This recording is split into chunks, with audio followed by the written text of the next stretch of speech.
bisa diberi kesempatan untuk berkumpul di Masjid At-Taqwa yang insya Allah berkahi ini. Amin ya rabbal alamin. Yang selanjutnya, yang kedua kalinya, salawat serta salam tak lupa kita sanjung agungkan kepada Nabi kita, yakni Nabi Muhammad sallallahu alaihi wasallam, yang mana hanya beliaulah seseorang yang kita nanti-nantikan syafaatnya di hari akhir nanti. Amin amin ya rabbal alamin. Maka dari itu kita sebaiknya memperbanyak salawat kepada Nabi kita ini, Nabi Muhammad sallallahu alaihi wasallam. Selanjutnya, berdirinya saya di sini akan menyampaikan materi singkat ataupun kultum singkat yang berjudul hadis keutamaan tauhid. Rasulullah Shallallahu Alaihi Wasallam telah bersabda, "Man syahida an la ilaha illallah mukhlishan min qalbihi dakhala jannah wa lam tamassahun nar." Yang artinya, barang siapa bersaksi bahwa tiada Tuhan yang berhak disembah kecuali Allah dengan penuh keikhlasan dari hatinya, maka dia masuk surga dan tidak akan disentuh oleh api neraka. Hadis riwayat Tabrani dalam Mu'jam Kabir.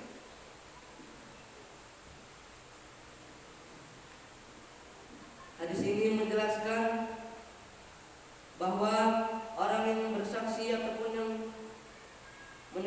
orang yang bersaksi dengan syahadat ataupun dengan bersaksi bahwa tiada Tuhan yang berhak disembah kecuali Allah, ia harus mengimani kalimat tersebut. Tidak boleh hanya diucapkan dengan lisan saja, tetapi seseorang yang sudah bersaksi maka ia harus diyakini, diimani dalam hatinya. Yang mana jikalau orang yang bersaksi tetapi ia tidak meyakini dalam hatinya, hanya mengucapkan dalam lisannya, maka ia termasuk orang-orang yang munafik.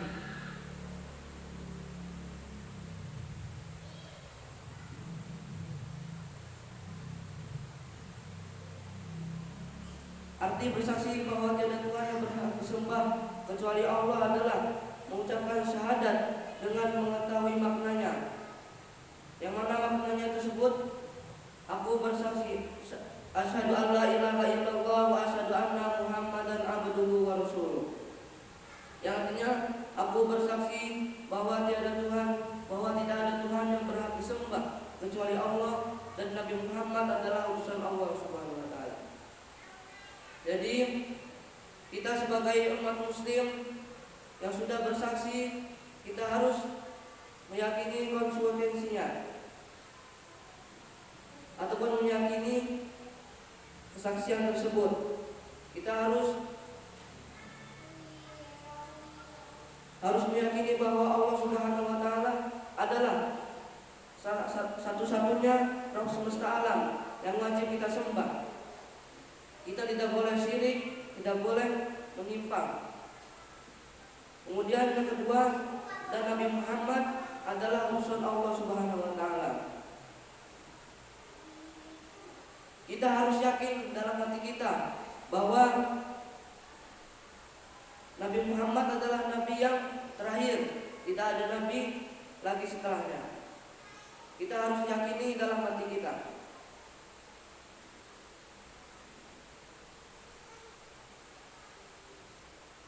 Makna la ilaha illallah adalah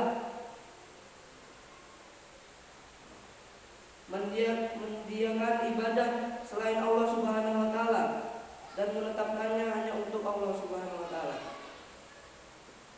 Mengikhlaskan dalam hati, yaitu mengucapkan bukan karena riya, bukan karena sum'ah, ingin didengar ataupun nifak, tapi yang ikhlas karena Allah Subhanahu wa taala.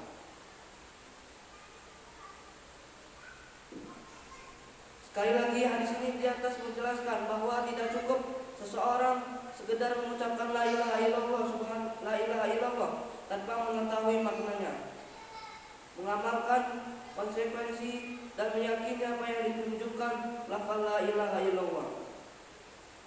Perlu diketahui bahwa la ilaha illallah dan tauhid adalah keduanya satu makna. Makna la ilaha illallah itu adalah tauhid, dan makna tauhid itu adalah la ilaha illallah. Dan salah satu keutamaan tauhid yaitu yang pertama, penghapus segala dosa. Bagi orang yang meyakini dalam hati dan diikrarkan dengan lisan makna la ilaha illallah, maka insya Allah segala dosanya akan dihapuskan. Kemudian yang kedua, sebab terbesar untuk menghilangkan kesusahan di dunia dan di akhirat.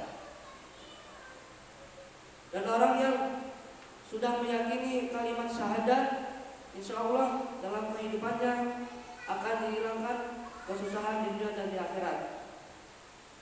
Kemudian yang ketiga, mencegah seseorang untuk kekal di dalam neraka. Karena Allah Subhanahu wa taala akan melindungi bagi orang yang sudah meyakini kalimat la ilaha illallah. Sudah melindungi, sudah menolong bagi orang yang sudah meyakini kalimat tersebut di dalam neraka. Kemudian yang keempat, pelakunya mendapatkan petunjuk dan keamanan yang sempurna di dunia dan di akhirat. Orang yang sudah meyakini kalimat la ilaha illallah, maka insya Allah kehidupannya akan terjaga di dunia maupun di akhirat. Kemudian yang kelima, satu-satunya sebab untuk meraih keridhaan Allah Ta'ala dan pahala darinya. Jadi dengan kita meyakini